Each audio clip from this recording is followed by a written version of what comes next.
तैयार रखें और पवित्र वचन में से हम आज सुनेंगे। आइए हम जोरदार तालियों के साथ हमारे कलीसिया के पासवान पास्टर एलएफ प्रभाकर का स्वागत करेंगे और साथ ही साथ ट्रांसलेशन के लिए पास्टर रिचर्ड को आमंत्रित करते हैं।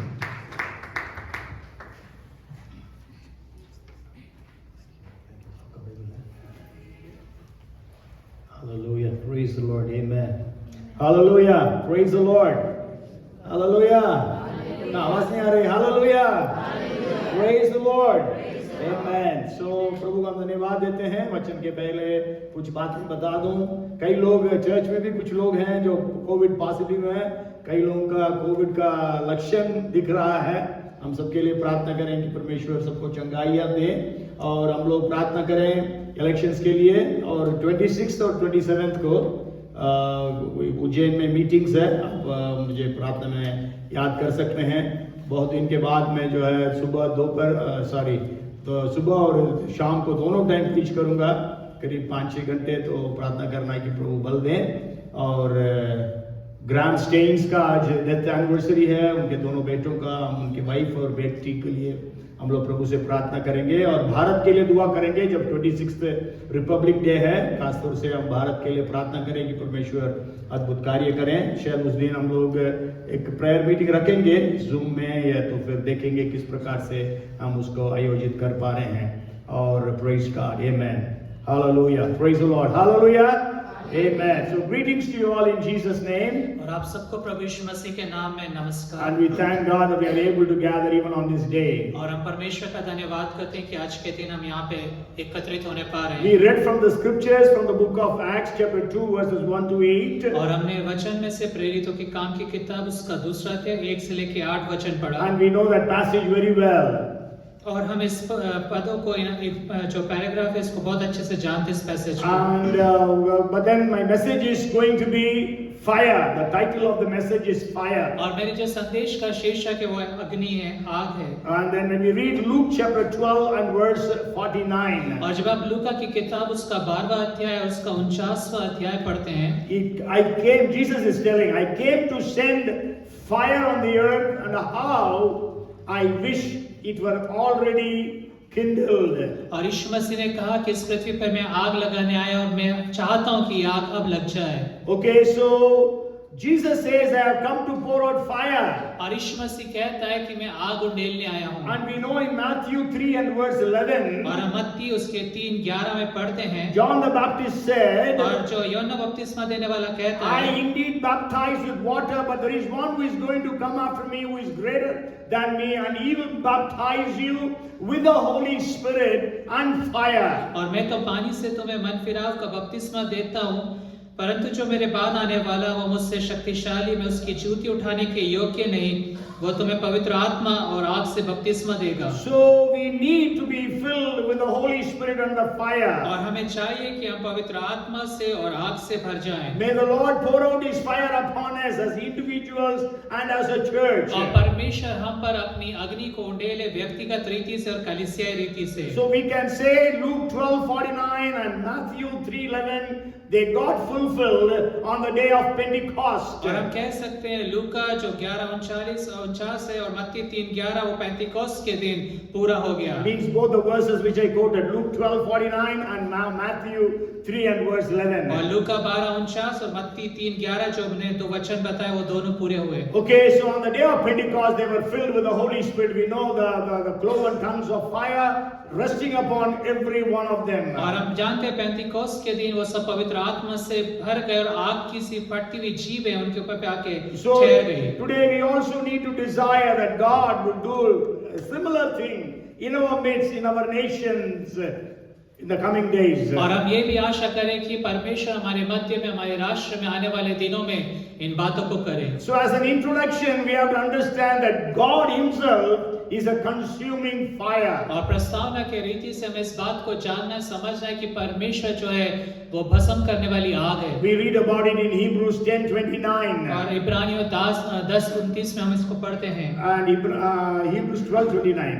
और इब्रानियों 12:29 के अंदर में। And then Bible says the eyes of Jesus were like flames of fire. और बाइबल ये कहती है कि यीशु मसीह की जो आंख है वो आग के से समान है। That's what we read in Revelation chapter 1 verse 14 and few more verses there. और यही बात हम प्रकाशित वाक्य की किताब उसका पहला अध्याय उसके 4वें पद और दूसरे अन्य पदों में पढ़ते हैं। And also we know the word of God is like a fire. और हम ये भी जानते हैं कि जो परमेश्वर का वचन है वो आग के समान When we है। read Jeremiah chapter 23 and verse 29, और जब आप यिर्मयाह नबी की किताब उसका 23वां अध्याय उसका 29वां वचन पढ़ते हैं, is not my word like a fire, says the Lord. और वहाँ पे परमेश्वर कहता है कि क्या मेरा वचन जो आग के समान नहीं है।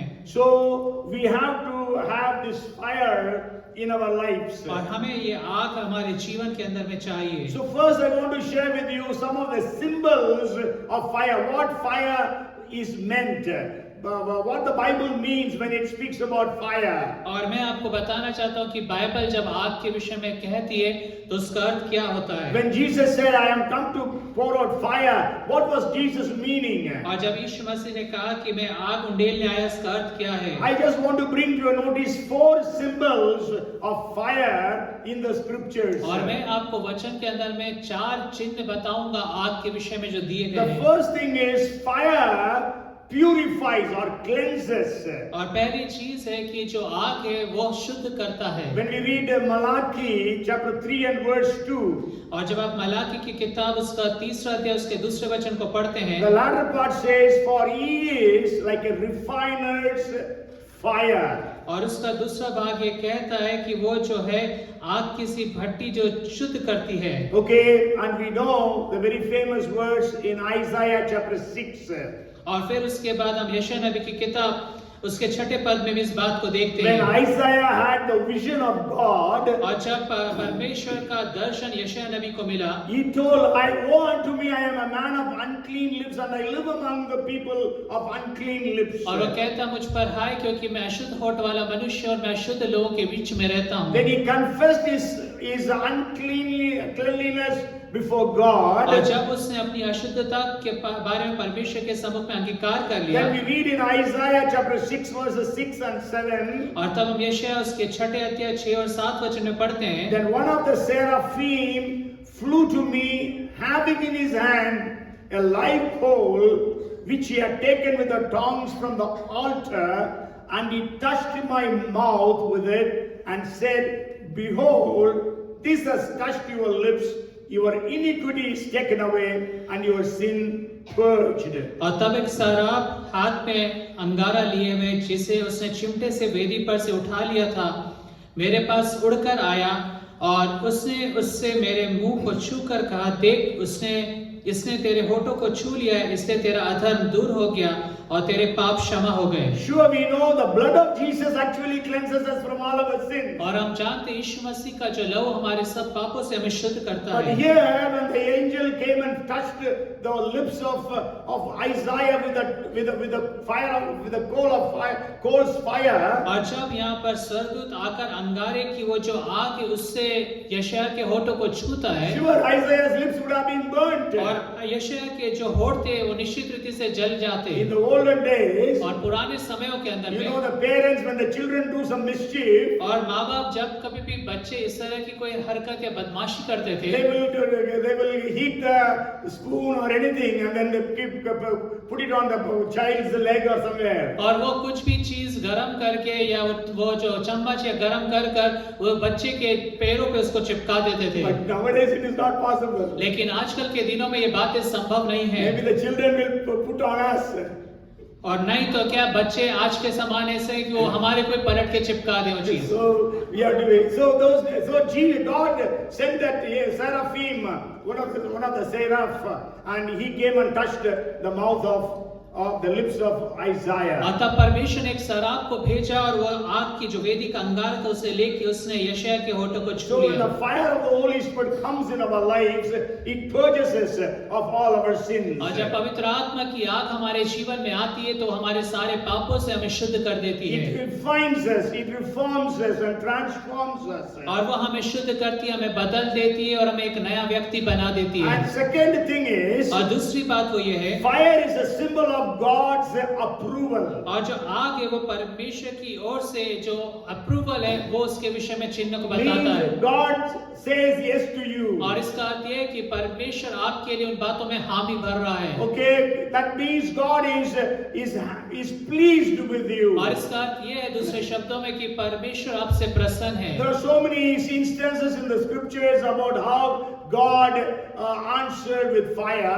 बाइबल के अंदर में बहुत सारी ऐसी घटनाएं दर्ज हैं जहां पर परमेश्वर ने आग के द्वारा से उत्तर को दिया। The first thing is the burning bush of Moses. और पहली जो बात है मूसा जो जलती हुई झाड़ियों के पास गया वो। You know the bush was burning but it was not consumed. और आप जानते हैं वो जो झाड़ी थी वो जल तो रही थी लेकिन वो भस्म नहीं हो रही थी। Okay, so it means it's God's approval. The fire is a God's approval. और इसका मतलब ये है कि परमेश्वर की वहां पे स्वीकृति थी, परमेश्वर की वहां पे हामी भरी हुई On थी। Mount Sinai, God showed fire. और सिनाई पर्वत के ऊपर पे परमेश्वर ने उस अग्नि को बताया। And when the first sacrifice was going to be made in Leviticus chapter 9, और जब लेवी व्यवस्था उसके 9वें अध्याय के अंदर में जब प्रथम बलिदान किया जाना था, when all those sacrifices were made, और जब वो सारे बलिदान तैयार कर लिए गए, 9:24 of Leviticus says that God sent his fire and consumed all those sacrifices. और लेवी व्यवस्था 9:25 के अंदर में लिखा है कि परमेश्वर ने स्वर्ग से आग को भेजा और वो जितना वो बलिदान की जो वस्तुएं थी वो सब उसमें भस्म हो गई। And also we know about the pillar of fire. During the day it was a pillar of cloud, during the night it was pillar of fire. और हम जानते हैं कि वो आग का खंबा दिन के समय तो वो बादल का खंबा होता था, लेकिन रात के समय वो अग्नि का खंबा बन जाता So था। they had light all the time. और इस कारण से पूरे समय उनके पास रोशनी रहती And थी। not only that, they had, we can say, an AC climate all throughout their 40 years of the journey in the wilderness. और हम कह सकते हैं कि उनके पास 40 साल के उस मरुस्थल के जो भूमि है में यात्रा थी वो एक वातानुकूलित यात्रा थी। So these are all signs that God says yes to you. God is pleased with you. God blesses you. और ये सारे चिन्ह है कि परमेश्वर आपको हामी भर रहा है, परमेश्वर आपसे प्रसन्न है। Whenever I used to conduct quiz programs, और जब कभी भी क्विज प्रोग्राम करता हूँ, I always ask one of the questions मैं is, हर बार एक ही तरह का एक प्रश्न हमेशा पूछता हूँ। there are 3 people in the Bible, they prayed and fire came. और बाइबल में 3 ऐसे व्यक्ति जिन्होंने प्रार्थना किया और अग्नि उतर आई। Everybody will say, shout hallelujah, Elijah, Elijah. और हर एक जन तुरंत चिल्लाता है Elia. But then I used to say, Elijah is anybody can say, but then who are the other 2? और मैंने कहा एलिया तो बड़ा आसान सा बात है, हर एक कोई बता सकता है, दूसरे 2 व्यक्ति कौन हैं? Anybody wants to, you all must be knowing because I have all asked so many times. Yes, Solomon and then one more. Solomon's father, David. और सुलेमान और Dawood. Okay, Elijah, David and Solomon, they prayed and fire came. और एलिया, सुलेमान और दाऊद तीनों ने प्रार्थना किया और स्वर्ग से आग उतर आई। We read about Elijah's prayer in 1 Kings chapter 17 verses 38 and 39. और पहला राजा 17वां अध्याय उसके 38 से लेकर 39वें पद के अंदर में हम एलिया की प्रार्थना को देखते हैं। About David's prayer bringing fire, we read about it in 1 Chronicles chapter 21 and verse 26. और पहला इतिहास 21वें अध्याय उसके 26वें वचन में दाऊद ने प्रार्थना किया और आग उतर आई। And Solomon's prayer brought down fire, we read about it in 2 Chronicles chapter 7 and verse 1. और सुलेमान जो प्रार्थना करता है दूसरे इतिहास की किताब उसके 7वें अध्याय पहले वचन में हम देखते हैं। So fire is a sign of God's approval. और जो अग्नि है वो परमेश्वर की ओर से स्वीकृति का चिन्ह है। Okay, so even on the day of Pentecost, we know there were fiery tongues falling upon the people. और हम ये भी जानते हैं पेंटिकॉस्ट के दिन जो लोगों के ऊपर पे आग उतर आई वो परमेश्वर की ओर से वो बात थी। But it did not consume any of them. लेकिन उसने किसी को भी भस्म करके नाश नहीं किया। It did not cause any hurt or injuries to any of the 120 people. और उसने 120 लोगों को किसी तरह की क्षति या हानि नहीं पहुंचाई। So this fire was a fire of blessing. और इस कारण से ये जो अग्नि थी ये आशीष की अग्नि है। So the first fire purifies or purges us. और जो पहली अग्नि है जो पहली आग जो हमें शुद्ध करती वो ये And then the है। second thing is fire is a symbol of God's approval. और दूसरी बात जो आग है वो परमेश्वर की स्वीकृति का चिन्ह है। And the third thing is fire is a sign of God's judgment. और तीसरी बात परमेश्वर का न्याय का चिन्ह है। So God sent fire to judge the people.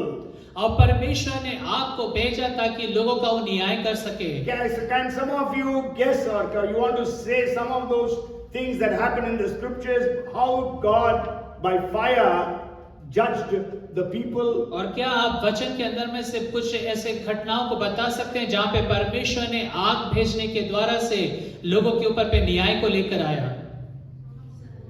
Sodom and Gomorrah, very good. Anything else? 5, there are at least 5. और 5 ऐसी घटनाएं हैं। Sons when they offered when they burned the fire, and then Okay, Aaron's sons, very good. Nadab and Abihu. Okay, and then Elisha's prayer that was fiery. Fire didn't come. There was fiery chariots, but that was not for punishment. That was, we can say, for a blessing. But then it was fiery chariots. Okay, yeah. Punishment. Sodom and Gomorrah.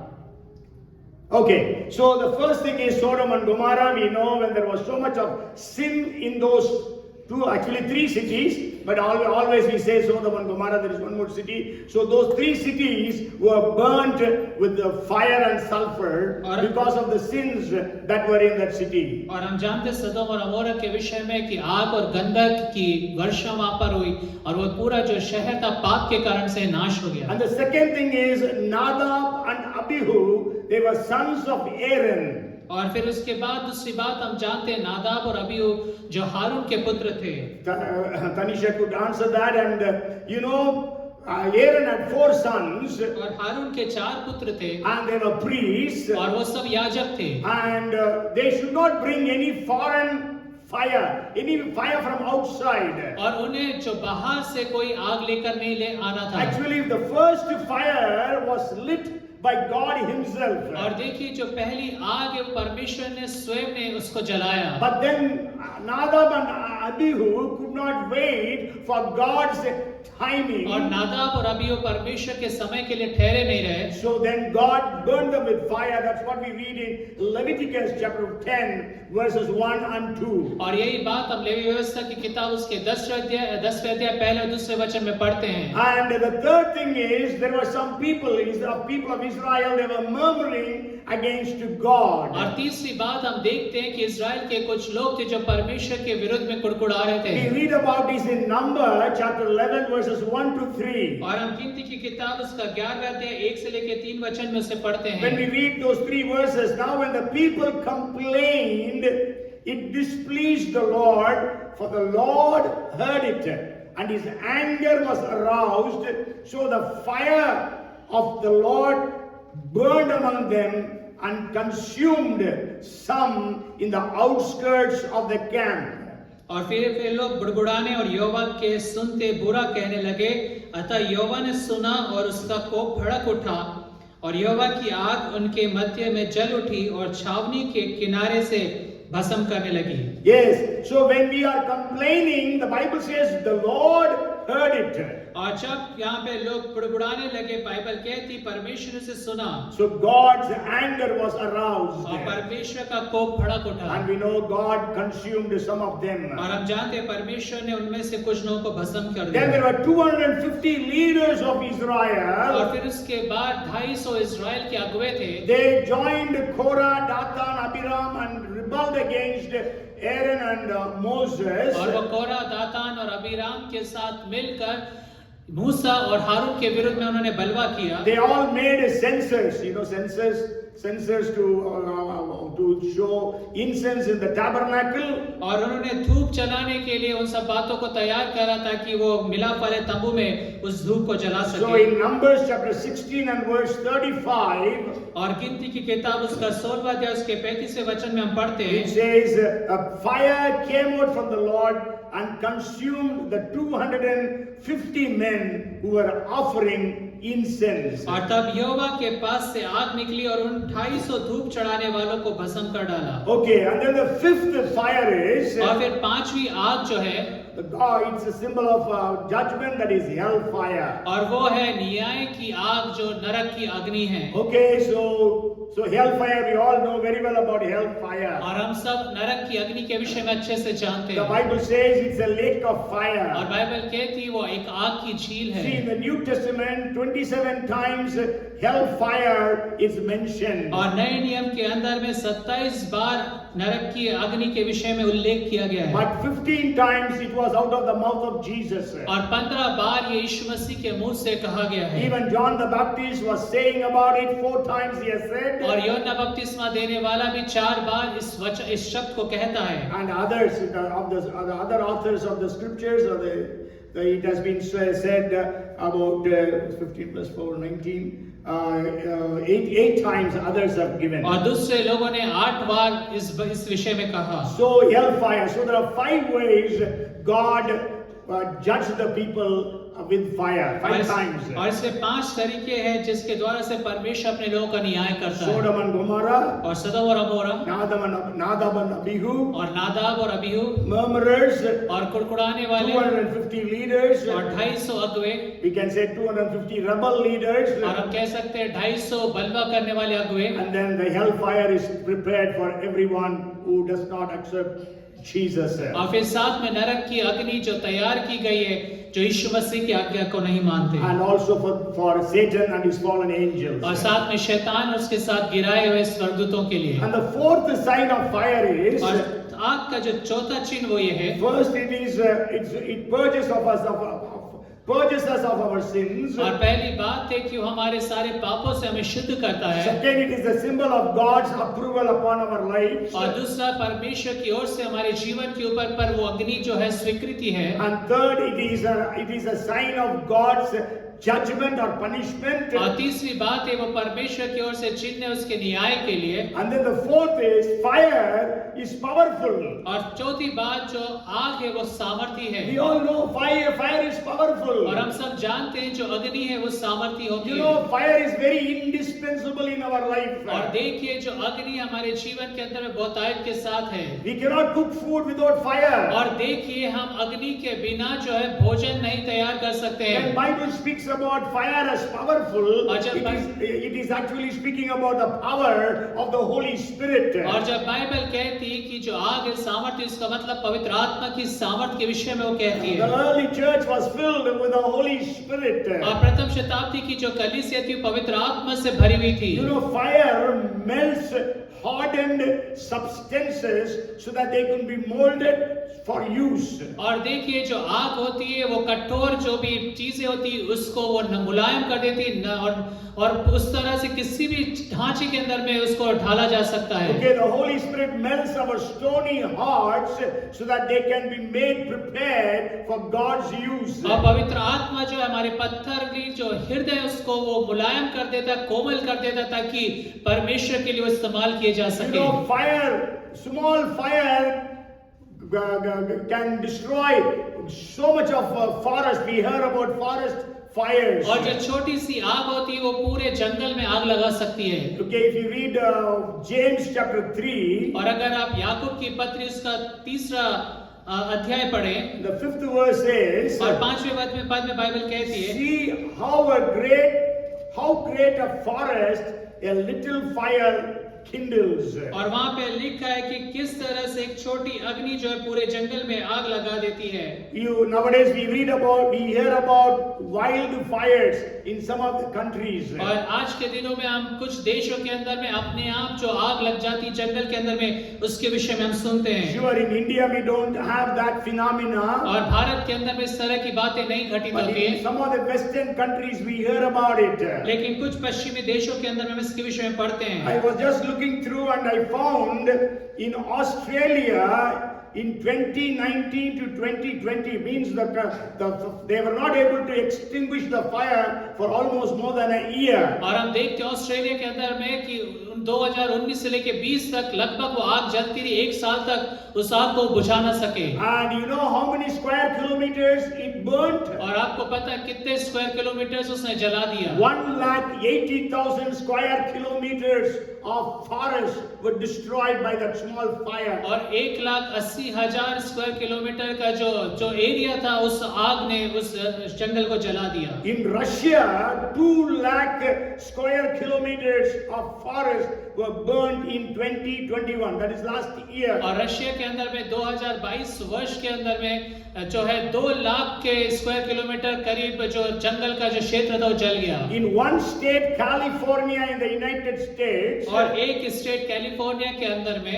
in 2020, 18,000 square kilometers. One state, there are 50 states, one state of US, they lost 18,000 square kilometers. और 18,000 square kilometre जो है जंगल की आग में वो उतना क्षेत्र खत्म हो So, गया। when the fire of the Holy Spirit fell upon the early church, और जब पवित्र आत्मा की आग जो प्रथम शताब्दी की कलीसिया के ऊपर पर आई they could turn the world upside और वो down. संसार के अंदर में उथल पुथल करने Because पाए, that fire was so powerful. क्योंकि वो जो आग थी बहुत सामर्थी आग थी। They were burning the Jewish traditions in the city of Jerusalem. और वहां पर जो है उस बात को देखते कि वो जल रहे थे उस यहूदी क्षेत्र के अंदर में। And also we know then they went to all Judea, Samaria and the uttermost parts of the earth. और फिर हम देखते हैं यहूदिया, सामरिया और संसार के छोर तक वो वहां पे थे। So today we need to have that fire in the churches. और इसलिए आज के दिनों में हमारे चर्च के अंदर में अग्नि की आवश्यकता है। You know when Samson was insulted by the Philistines, और आप जानते हैं जब शिमशोन को जब फिलिस्तियों ने जब पकड़ लिया और उसकी बेइज्जती की जा रही and थी, you know what he did was he went and caught 300 foxes. और उसने क्या करा, जाके 300 लोमड़ियों को पकड़ लिया। It is not easy to catch foxes. और लोमड़ियों को पकड़ना इतना आसान नहीं But है। then Samson had a special power from God to catch all those 300 foxes. लेकिन शिमशोन के पास एक विशेष सामर्थ्य थी कि उन 300 लोमड़ियों को जाके उसने पकड़ लिया। Maybe I told you, you may remember, Samson was not a big giant like man. और मैंने आपको पहले ही बताया, आपको याद होगा कि जो शिमशोन कोई बड़ा विशालकाय व्यक्ति नहीं Not a था man with great biceps and triceps and all those packs. और अच्छा जो शक्तिशाली या बाइसेप्स के साथ वो व्यक्ति ऐसा मजबूत दिखने वाला नहीं था। As we see in the pictures, in the photographs. और जिस तरह से हम उसके पिक्चर्स या फोटोग्राफ्स में देखते If हैं, that would have been there, there was no need for Delilah to ask him, where is your strength? और अगर ऐसा नहीं होता तो फिर दलीला को क्यों आवश्यकता पड़ता उससे पूछने के लिए कि तेरी सामर्थ कहाँ है।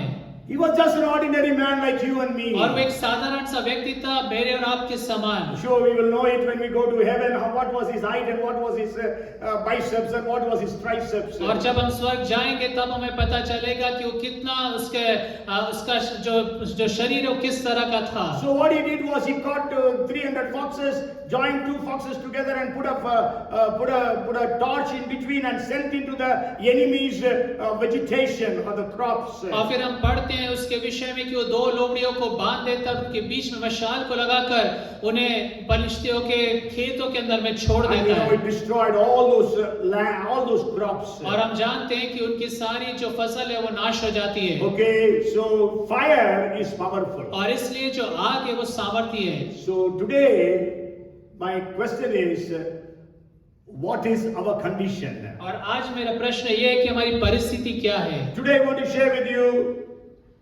there are 4 kinds of people in the church. और मैं आपको आज के दिन बताना चाहता हूँ कलीसिया के अंदर में 4 तरह के लोग हैं। Okay, regarding fire. और आग के विषय में को लेकर, Okay, the first thing is there are people on fire. और पहला है जो लोग आग से भरे हुए हैं। Okay, there are people who are like fire. और वो लोग जो आग के समान When हैं। we read 104th Psalm and verse 4, और जब आप भजन संहिता की किताब उसका 104 अध्याय उसका 4था पद पढ़ते हैं, God makes his angels as winds as angels or messengers, and his servants or ministers as flames of fire. और वहां पे इस रीति से लिखा है, जो पवनों को अपने दूत और धधकती आग को अपने टहलुए बनाता है। It says धधकती आग को टहलुए बदन, टहलुओं को धधकती आग बनाता है। Actually, that must be the right translation. Okay, anyhow. So God makes his servants or ministers as flames of fire. परमेश्वर अपने सेवकों को, अपने दासों को जो है धधकती आग के समान So बनाता that is है। actually what happened in the first century. और यही बात जो है प्रथम शताब्दी के समय में भी हुई। Peter, John, James, Paul, everyone, they were men and women on flame as fire for और God. पतरस, याकूब और यूहन्ना और वहाँ पे ऐसे स्त्री और पुरुष थे जो पवित्र आत्मा की आग से भरे हुए थे। The church, Jerusalem church was on और fire. यरूशलेम की जो कलीसिया थी वो आग से भरी हुई The थी। Antiochian church was on और fire. अंताकिया की जो कलीसिया थी वो आग से So भरी हुई थी। today the churches need to have the और fire. आज के दिन कलीसियाओं के अंदर में आवश्यकता है कि वो आग से भर जाएं। When there is fire in the church, then the fire will beget fire. और जब कलीसिया के अंदर में आग होगी तो आग से आग और आगे बढ़ती चली जाएगी। That is what we call as revival. और उसी को हम जागृति कहते हैं। So we need to be flames of fire for Jesus. और हमें यीशु मसीह के लिए वो आग की ज्वाला बन जाना है। And we know like people like D.L. Moody, John Wesley, all those people were like men with fire. और हम जानते हैं परमेश्वर के जो महान जन थे जैसे डीएल मूडी, वो सब ऐसे लोग थे जो आग से भरे हुए थे। You may remember I was sharing about Steve Saint. और मैं स्टीव सेंट के बारे में एक बार आपको बता रहा था, शायद आपको याद होगा। You know there is a country called Ecuador in South America. और साउथ अमेरिका के अंदर में एक देश है जिसका नाम इक्वेडर है। And in a jungle area there is a tribal group of people, they are called as Waudanis. और जंगल के अंदर में एक इस तरह की जनजातीय लोग रहते हैं जिनको बाउडानीस कहते हैं। And the Waudanis, but then the others call them as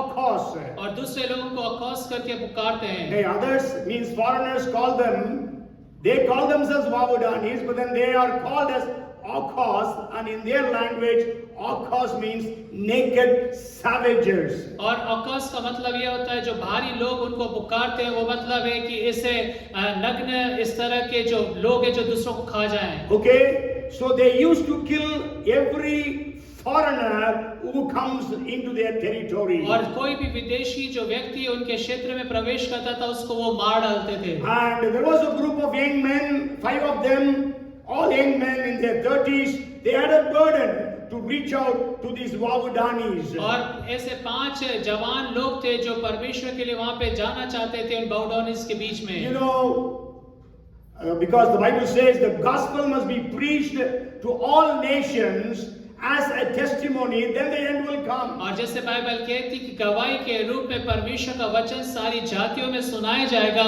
तब अंत आ जाएगा। Okay, so that is the responsibility of the church to reach out to every unreached people group. और इस कारण से कलीसिया की ये जिम्मेदारी कि जितने भी ऐसी जातियां जिनमें सुसमाचार प्रचार नहीं हुआ वहां तक वो वचन को लेकर जा सके। And even in Andamans there are 2 tribes like that. और अंडमान के अंदर में भी इस तरह की 2 जनजातीय समूह हैं, Jaravas and Sentinines. और चारवास और सेंटिनाइन्स करके। Still the gospel has not reached to them. और अब तक उनके पास जो है परमेश्वर का वचन नहीं पहुंचा। One of my friends, he tried to reach them out. और मेरे एक मित्र थे जो वहां पे कोशिश कर रहे थे उन तक पहुंचने के But then लिए, he could not reach. लेकिन वो नहीं पहुंच सके। Then another friend of mine, he worked as eventually the Jaravas, they entertained a government steamer. और जो जारवास है वो जो सरकारी जो चीज जो जहाज है उनको वो आने देते हैं। Okay, earlier anybody comes, they used to aim arrows and kill. और उससे पहले ऐसा होता था जो भी उनके पास आता था वो अपने तीर को उनको मार डालते थे। And one steamer of the government was allowed by them. They did not harm them or hurt them. और एक सरकारी ऐसा जहाज सा नाव थी जिसको उन्होंने अनुमति दी कि उनके पास आए, उनको उसने किसी तरह की क्षति नहीं And पहुंचाई। one of my friends, he is actually a missionary in Andamans.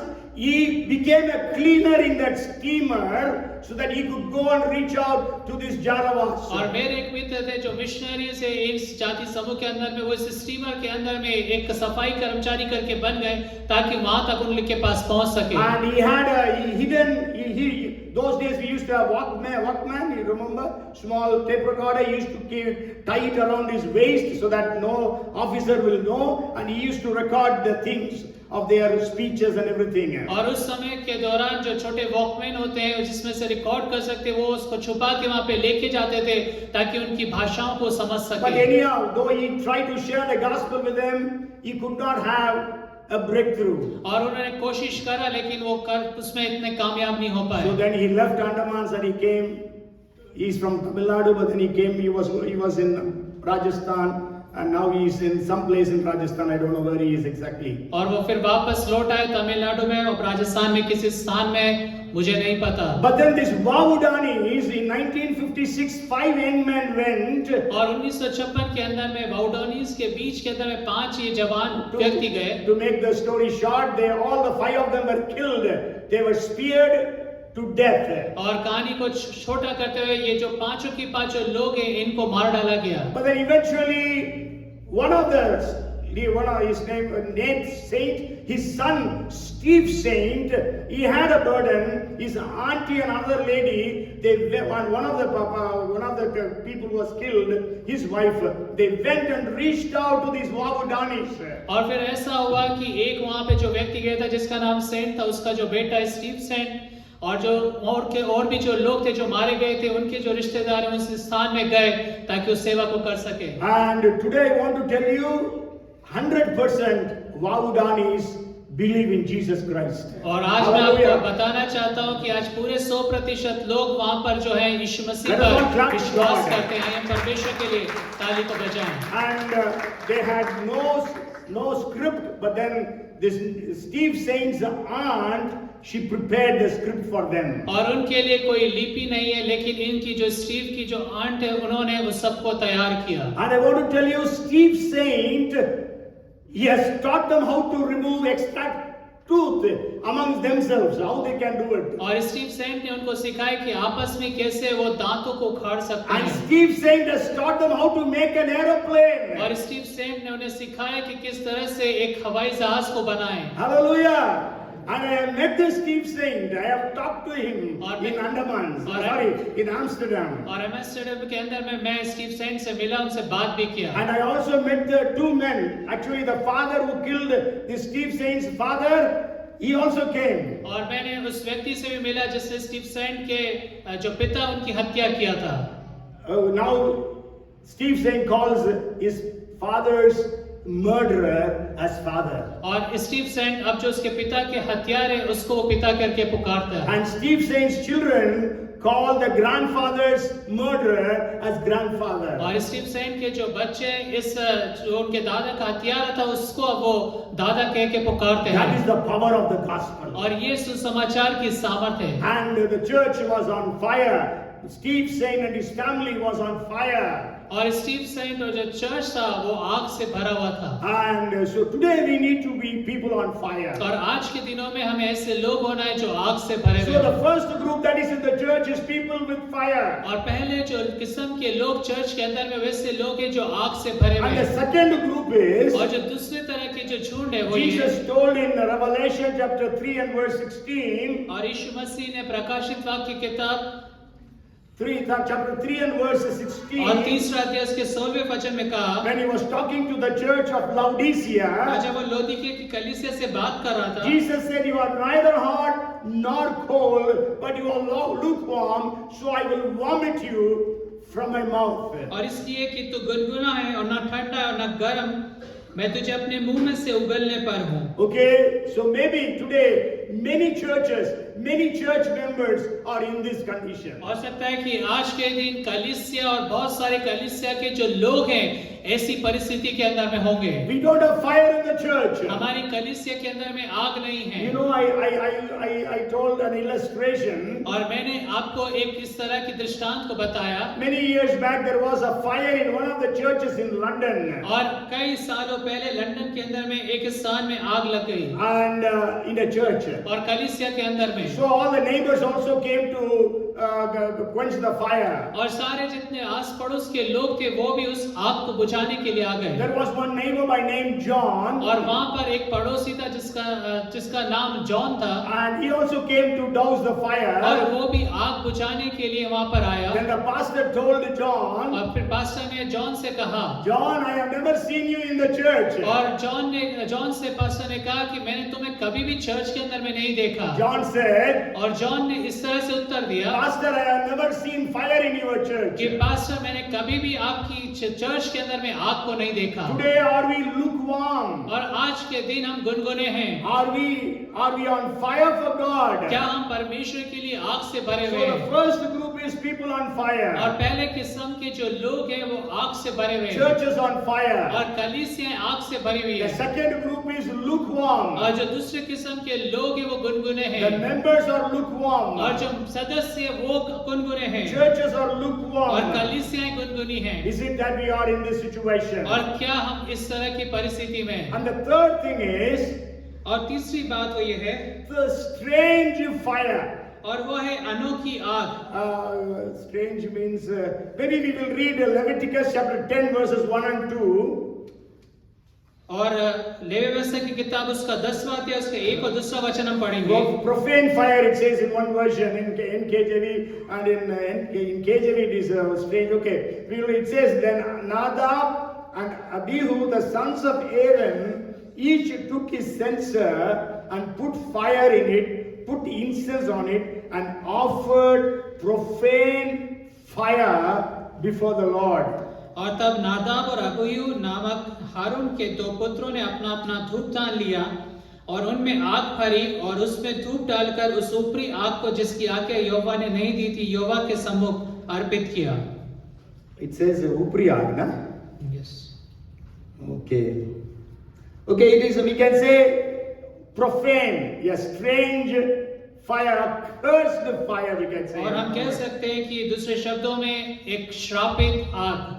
Okay, you know, Paul had a powerful ministry in the state of Galatia. और गलातियों के जो स्टेट उसके अंदर में पौलुस एक बड़ी सामर्थ्य से And बताई he करता है। established many churches. That is during his first missionary journey, in the 13th and the 14th chapters of Acts of the Apostles. और प्रेरितों के काम 13 और 14 अध्याय के अंदर में पढ़ते उसकी पहली मिशनरी यात्रा के अंदर में इन बातों को। So the book of Galatians was not written to just one church, many churches in many places in the state of Galatia. और गलातियों की जो किताब है एक ही स्थान के लिए एक ही कलीसिया के लिए नहीं लिखी गई, लेकिन उस गलातिया प्रांत के जितनी भी कलीसियाएं थी उन सबको लिखी गई थी। And so when Paul preached there was mighty miracles happening and many souls getting saved. और जब पौलुस प्रचार करता था तब बड़े-बड़े आश्चर्य काम चिन्ह चमत्कार होते थे और कई आत्माएं बचाई जाती थी। So there churches were established all over Galatia. और गलातिया प्रांत के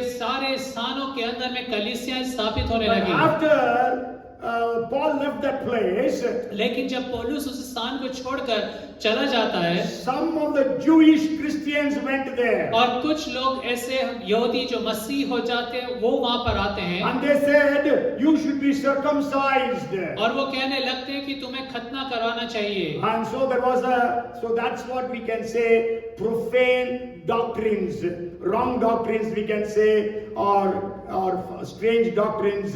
That's how the church, which was on fire, lost the fire. There was profane fire that came into the church. और फिर हम कह सकते हैं कि गलत तरह की शिक्षाएं, गलत बातें जो पहले कभी नहीं सुनी गई, वो सारी शिक्षाएं वहां पर आने पाई और कलीसिया जो आग पे थी उसको हम देख सकते हैं कि वो गलत अग्नि की बातें होने लगी। Even it can happen to us. और ये बातें हमारे साथ भी हो सकती I हैं। remember many years back I went to preach in one missionary organization. और मुझे याद है कई सालों पहले मैं एक मिशनरी ऑर्गेनाइजेशन के अंदर प्रचार करने गया, And there was one pastor who prayed. और एक पास्टर थे जिन्होंने प्रार्थना किया, After that, we were having coffee with that family, the leaders of the leader couple of the organization. और उस ऑर्गेनाइजेशन के जो अगुवे जो दंपति थे मैं उनके साथ कॉफी पी रहा था Even Dolly was there. और बहन डॉली भी वहां पर थी So that pastor's wife said, "Did you hear that pastor praying?" और वो पास्टर की जो पत्नी थी वो हमसे पूछ रहे क्या तुमने उन पास्टर को प्रार्थना करते हुए सुना Oh, when he prays, fire comes. और जब वो प्रार्थना करते हैं तो आग गिर जाती है Then Dolly said, और फिर बहन डॉली ने कहा "Be careful with that pastor. कि आप उस पास्टर से सतर्क के He is सावधान not a रहें right man." और वो एक सही व्यक्ति नहीं But है they were not willing to agree. लेकिन वो तैयार नहीं थे इस बात को But मानने के लिए within a month, और एक महीने के अंदर में that man created lots of problems. और वो व्यक्ति ने कई समस्याओं को वहां पे खड़ा किया At 12 o'clock in the night, that leader calls me and tells me, और रात में 12 बजे वो जो अगुवा था उसने मुझे कॉल करके बोला "What you people told was right." और जो आप लोगों ने कहा था वो बिल्कुल सही निकला And there was one pastors' conference. और एक पास्टर कॉन्फ्रेंस था There were more than 1,000 pastors from all over और India.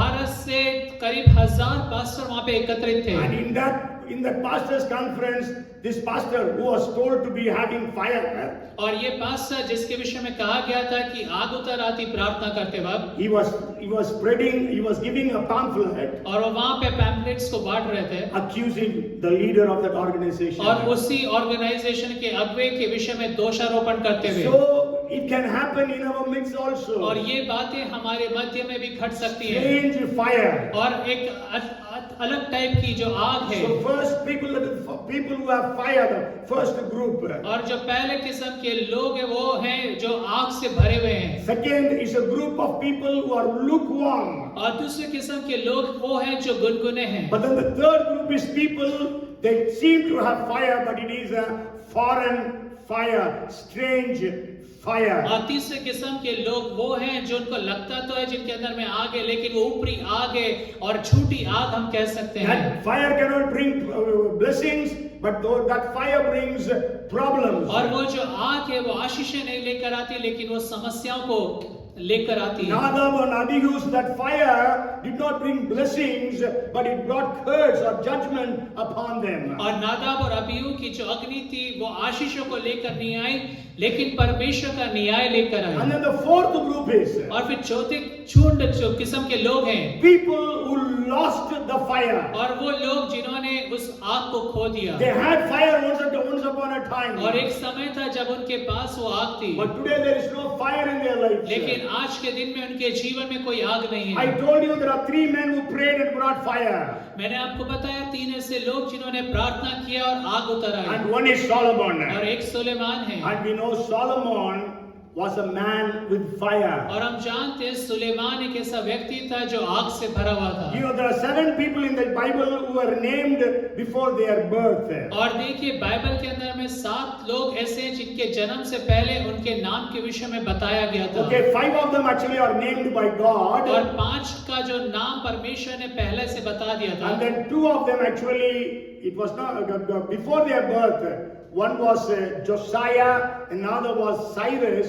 These 2 names were given by God even many years before their birth. और एक तो योशिया राजा और दूसरा साइरस जो राजा उसके कई वर्षों पहले भविष्यवाणी के अंदर परमेश्वर के द्वारा से नाम So कहा गया Solomon's name was given by God before his birth. और सुलेमान का जो नाम है परमेश्वर ने उसके जन्म से पहले उसको दिया If you read 1 Chronicles chapter 22 and verse 9, और अगर आप पहला इतिहास की किताब उसका 22वां अध्याय उसके 19 वचन को पढ़ते हैं God is telling, "Behold, a son shall be born to you, who shall be a man of rest, and I will give him rest from all his enemies all around.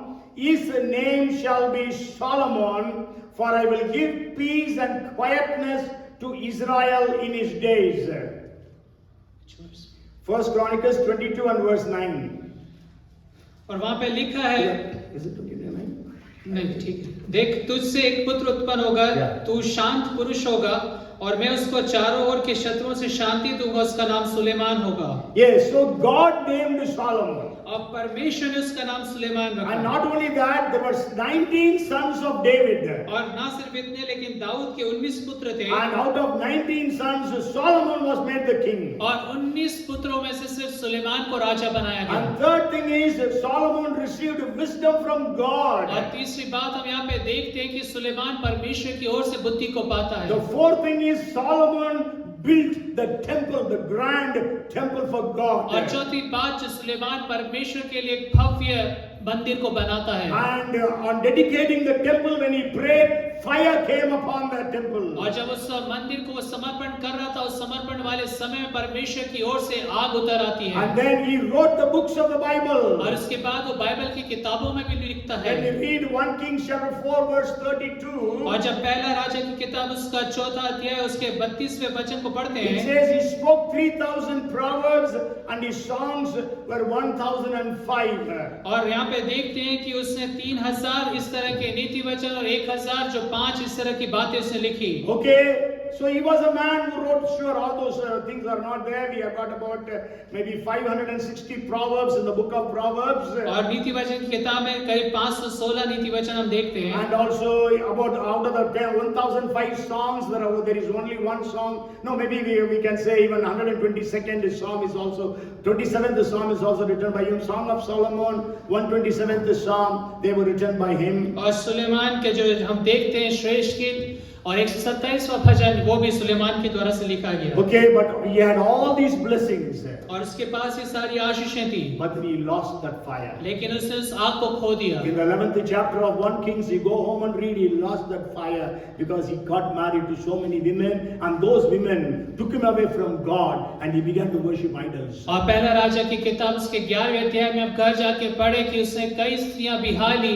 और उसने उन स्त्रियों ने उसके मन को परमेश्वर की ओर से दूर कर दिया। So, what is our condition today? और आज हमारी परिस्थितियां कैसी हैं? Maybe we were on fire for हो God, सकता है आज हम परमेश्वर के लिए, हो सकता है सामर्थ से भरे हुए, आग से भरे हुए होंगे, but today there is no fire in our life. लेकिन आज हमारे जीवन में कोई आग नहीं है। Even there are some missionaries who have lost, because of all the problems that they faced, they lost the fire in their lives. और बहुत सारे जो मिशनरीज हैं, उनकी समस्याएं जब जीवन के अंदर में आई, उस अग्नि को उन्होंने खो दिया। Maybe because of time, I will just end with a couple of things.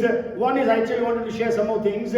When we see Elijah, after him Elisha, after him Gehazi. और हम देखते हैं एलिया, उसके बाद एलीशा, उसके बाद गेहजी। Elijah had the fire. और एलिया आग से भरा हुआ था He could bring fire from heaven by his prayer. और अपनी प्रार्थनाओं के द्वारा से वो स्वर्ग से अग्नि उतार He लिया। was the first man to raise dead boy to life. और देखिए पहला व्यक्ति जो उसने एक मृत लड़के को मुर्दों में से जिला दिया, He had fire. उसके अंदर में आग थी। And he was followed by Elisha. और उसके जो पीछे पीछे एलीशा चलने लगा। What was the condition of Elisha? और एलीशा की क्या परिस्थिति? Elisha had more fire. और एलीशा के जीवन में और अत्यधिक आग आई। He had one part of anointing. Elisha had double fold of anointing. और एलिया के पास एक ही भाग था अभिषेक का, एलीशा के पास दूना भाग था। And Elijah was followed by Gehazi. और एलीशा और जो एलिया उसके पीछे पीछे गेहजी उसका शिष्य था। What happened to Gehazi? और गेहजी के साथ क्या हुआ? If Elisha had double fold, Gehazi should have fourfold anointing. अगर एलीशा के पास दुगनी अभिषेक था तो गेहजी के पास 4 गुना अभिषेक होना चाहिए था। But then he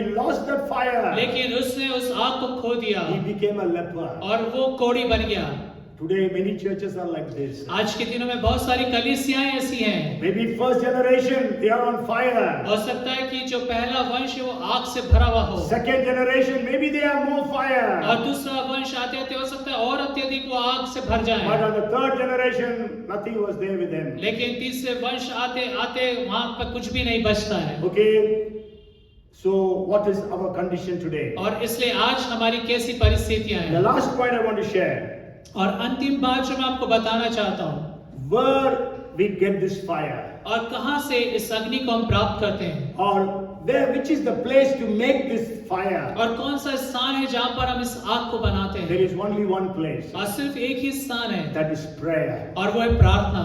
Elijah received that fire in prayer. और एलिया ने उस आग को प्रार्थना में प्राप्त किया। On the day of Pentecost, they received the fire in prayer. और पेंटिकॉस्ट के दिन वो जो आग उन्होंने प्रार्थना के द्वारा से प्रार्थना के दौरान प्राप्त किया। So you can receive this fire with your personal और prayer इसलिए आप इस आग को अपनी व्यक्तिगत प्रार्थनाओं के द्वारा से प्राप्त कर सकते हैं or a corporate prayer. और नहीं तो सामूहिक रीति से मिलकर प्रार्थना कर But सकते हैं। only through prayer we can receive. लेकिन सिर्फ प्रार्थना के द्वारा से हम प्राप्त कर सकते As we हैं। say, more prayer, more power. और जैसे हम कहते हैं और अधिक प्रार्थना और अधिक सामर्थ, Less prayer, less power. और कम प्रार्थना कम सामर्थ, No prayer, no power. और कोई प्रार्थना अगर नहीं है तो कोई भी सामर्थ नहीं But होगी। in today's term we can say no prayer, no fire. और आज के जो इन संदर्भों में हम कह सकते हैं कोई प्रार्थना नहीं तो कोई आग नहीं, Less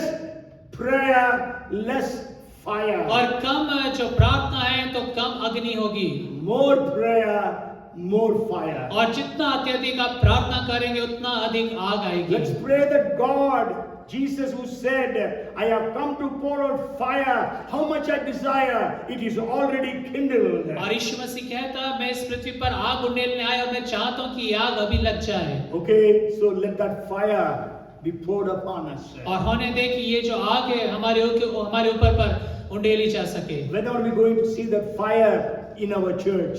और कब हम उस आग को अपने चर्च के अंदर में That देखेंगे? John said, I have never seen fire in your church. और उस जॉन ने कहा कि मैंने कभी भी आपके चर्च में आग नहीं देखा, We are also not able to see that fire. और यहाँ पर भी हम उस आग को नहीं देख पाते हैं। We need to have that fire. हमें उस आग की आवश्यकता है। Sure, before the coming of the Lord, God will fill His churches with that और fire. हाँ, यीशु मसीह के आने से पहले परमेश्वर अपनी कलीसिया को आग से भर देगा, And we will be able to see the power of God at work through the churches. और हम परमेश्वर के जो सामर्थ को हमारी कलीसियाओं के द्वारा से कार्य करते हुए देखेंगे। So let us check our lives after going home. और जब हम घर जाते हैं हम अपने जीवन का मूल्यांकन करें, जांचें Are we having fire? क्या हमारे अंदर में वो आग है, If you are having fire, is it less fire or more fire? और क्या वो आग अधिक आग है या कम आग है, Is it we are lukewarm? और क्या हम गुनगुने हैं, Is it we are having fire but it is strange? It is not approved by God. और क्या ऐसा तो नहीं आग तो हमारे पास है लेकिन परमेश्वर की ओर से उसकी कार्य आग नहीं है। Or fourth, we had fire some time back, but we have lost that fire. और नहीं तो हो सकता है कि पहले हमारे अंदर में आग थी लेकिन आज उस आग को हमने खो दिया। Let us come back to God today. और आज हम परमेश्वर के पास वापस लौट To the आए place of prayer और प्रार्थना के उस स्थान में where we can receive that power. जहाँ पर हम उस सामर्थ को प्राप्त कर Where सकते we हैं can receive that fire. और जहाँ पर हम उस आग को प्राप्त कर So सकते that हैं, we can go and turn the world upside down. ताकि हम जाकर इस संसार भर को हम उलट पुलट कर दें। Come, let us pray. आइए हम प्रार्थना करें Let's all thank God for the word.